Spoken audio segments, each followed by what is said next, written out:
When you're developing shell programs using Vi, you find that there is a constant cycle of writing code and then testing code, and then writing some more code and then testing that code, and so on.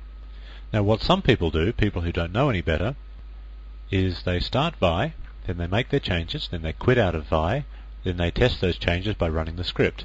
Then when the script is finished, they start Vi again and make some more changes, and then they quit Vi and then run the script again, and so on. Now this little module here is a module that shows you a number of shortcuts that you can use to make that whole process considerably faster. In fact, it turns out that you never need to leave Vi at all. You can do all your testing and running of the script from within Vi. Let's have a look at that. Let's have a look at these techniques. The first is, from within Vi, if you type : it allows you to run any single Unix command. And that's any command at all. You could run ls. You could run another Vi session if you wanted to. And you could even run the script that you're currently in the middle of editing. Let me show you a brief example of that. So here I am in the script, and I might want to run, I don't know, anything, the ls program. So I do : ls, and then press enter, and then it gives me the ls listing, and then it says press return or enter another command to continue. Now I don't have any other commands to continue, so I will just press return, and it leaves me back in Vi again. So I just ran a regular Unix command, and I did that without leaving Vi. That of course can be extended to running this script itself. So I can go : my script, like so, and it says hello, and press return, and I am back again. So I've actually tested my script from within Vi. There's an example of it there on your screen, but I just showed you that, so we'll move on. Now it actually gets better than that, because you can actually repeat any command that you just ran by typing the following: : again, followed by the enter. That will repeat whatever command it was you just ran. So let's have a look at that. Back in Vi, I'll simply type : and press enter, and it runs my script.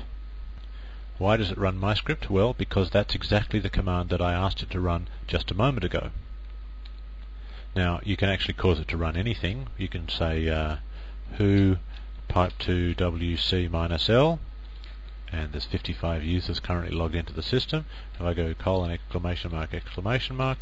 I get exactly the same command run again, and again obviously I get the same answer. So that should hopefully significantly cut down on the amount of typing that you have to do in order to get your script to run. Theoretically, you only have to type : my script once, and that runs the script, and then every subsequent time, 1 keystroke, 2 keystrokes, 3 keystrokes, and then the enter, and that's it. So it's 4 keystrokes to get your program to run again. So here's our example just described in the slide. We could just type in : my script enter. Now it goes even further.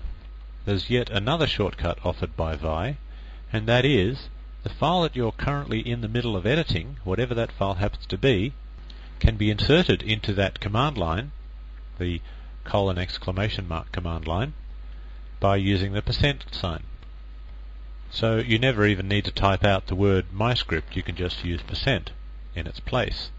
Now that has some useful applications. For example, if you wanted to make the script executable, this is all you'd have to type: : chmod plus x %. And what would happen would be, in place of the % would be my script. Or if you wanted to run the current script, all you'd have to do would be type : %sign. Let's have a look at those demonstrated. Just make the current script executable: : chmod. It's already executable, but I'll just do it again just for the fun of it. %sign. And then now notice that the %sign has disappeared and it's been replaced by the word my script. And of course that worked.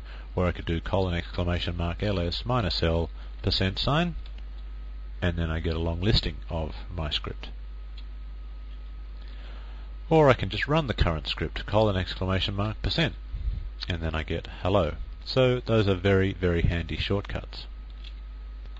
If you do use Vi on a regular basis, I suggest that you adopt those as quickly as you can. It will save you quite a lot of time.